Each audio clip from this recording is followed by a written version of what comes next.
महाराज की जय। बंदो गुरुपद कंज कृपा सिंधु नर रूप हरि महामोहतम पुंज जासु वचन रवि कर निकर। धन्य धन्य सतगुरु सुखदा महिमा कहे न जाय।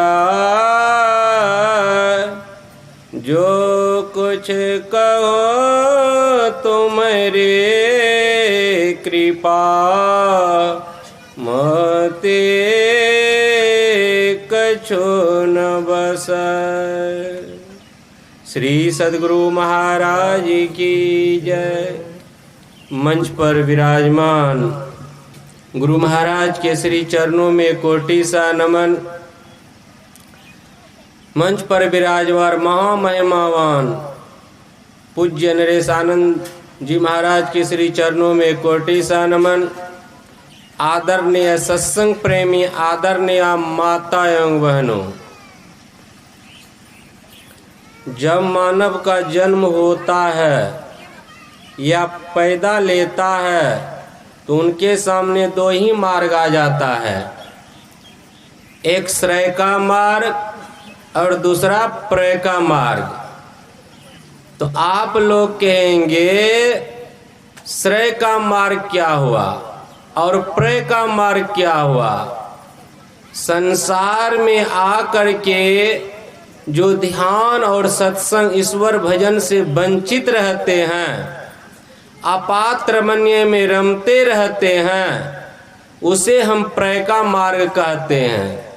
ऐसे कोई भाग्यवान पुरुष होते हैं जो कि श्रेय का मार्ग अपनाते हैं, नहीं तो पुनः प्रय का ही मार्ग अपना लेते हैं। तो श्रेय का मार्ग क्या हुआ? संसार में आकर के जो ध्यान और सत्संग करते हैं, ईश्वर का भजन करते हैं, अपने आप ईश्वर के भजन में लगाते हैं, उसे हम श्रेय का मार्ग कहते हैं। इसीलिए हम सब मानव को जब से ज्ञान हो जाए तब से श्रेय का ही मार्ग अपना लेना चाहिए।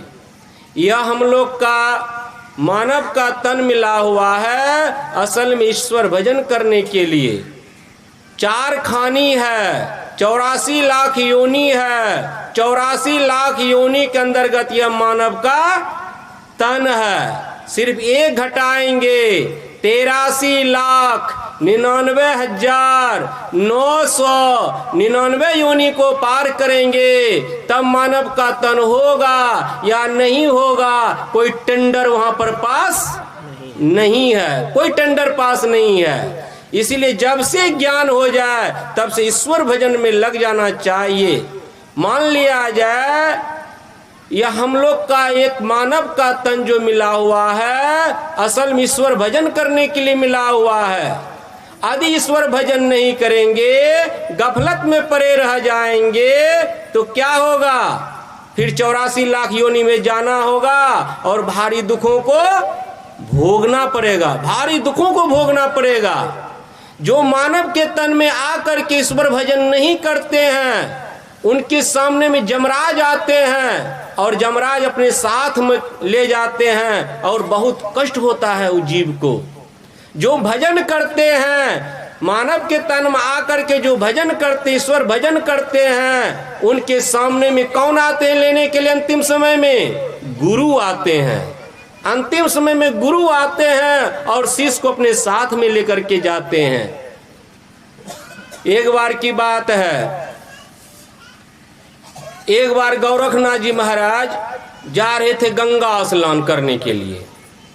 पीछे से 20 वर्ष का लड़का कहता है गौरख ठहर जाओ। गोरखनाथ जी महाराज ठहर गए, पीछे मुड़ कर देख रहे हैं।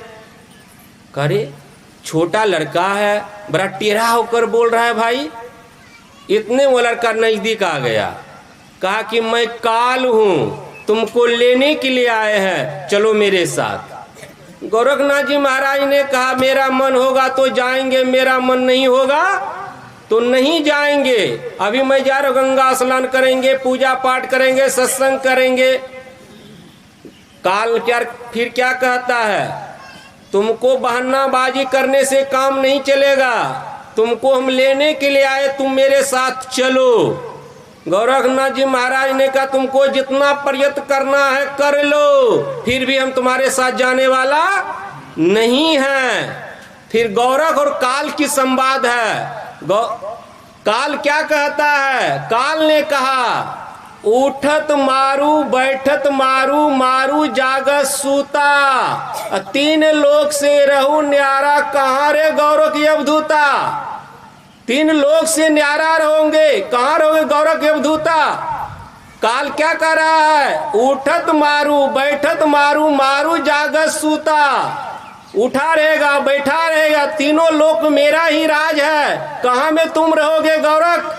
गोरखनाथ जी महाराज ने कहा सुनो काल, तब तुम नहीं जानते हो।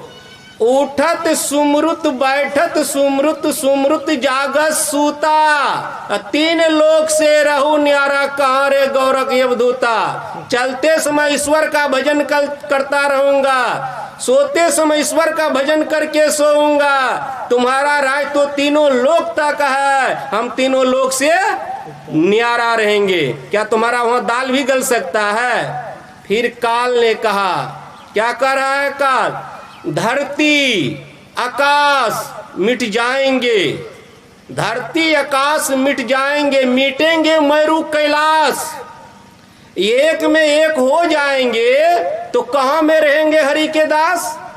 धरती भी समाप्त हो जाएगा, आकाश भी समाप्त हो जाएगा, सब मिल करके एक हो जाएगा, तुम कहाँ रहोगे गोरख। गोरखनाथ जी महाराज ने कहा सुनो काल, तब तुम नहीं जानते हो। धरती आकाश मिट जाएंगे, मिटेंगे मेरू कैलाश, एक में एक हो जाएंगे, हरि में रहेंगे हरि के दास। जहाँ परमात्मा रहेंगे वहाँ मिल करके एक में हो जाएंगे, क्या तुम वहाँ पहुँच सकते हो।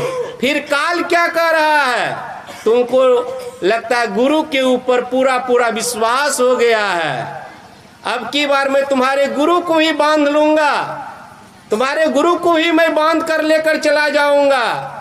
फिर काल क्या कह रहा है, आसन बांधो बासन बांधो, तेरे गुरु को भी बांधो, कैसे निकसोगे दसम द्वार, कैसे तुम दसवां द्वार में प्रवेश करोगे गोरख। गोरखनाथ जी महाराज ने कहा आसन मुक्ता बासन मुक्ता, हम भी मुक्ता गुरु भी मुक्ता, निकसेंगे दसम द्वार, हम दसवां द्वार में प्रवेश कर जाएंगे। क्या वहां पर तुम पहुंच सकते हो, क्या पहुंच सकते हो काल। काल हाथ जोड़ते हुए कहा महाराज हम हार गए, आप जीत गए, आपका मन होगा तो आइएगा, नहीं होगा तो नहीं आइएगा। श्री सदगुरु महाराज की जय। तो जो गुरु की शरण में चले जाते हैं, यह मानव का तन असल में मिला हुआ है। ईश्वर का भजन करने के लिए, गुरु की शरण में जाने के लिए, यदि काल के गाल से बचना चाहते हैं तो वे गुरु की शरण में जाएं, ईश्वर का भजन करें। उनको काल अंतिम समय में नहीं ले जाएगा, जब आएगा अंतिम समय में गुरु ही ले जाएगा अपने साथ में शिष्य को। इसीलिए हम सब मानव गुरु की शरण में जाना चाहिए। जो गुरु की शरण में चले जाते उनका उद्धार हो जाता, उनका परम कल्याण हो जाता है। यही आप लोग की सुबह में थोड़ी सा कहा। श्री सदगुरु महाराज की जय। श्री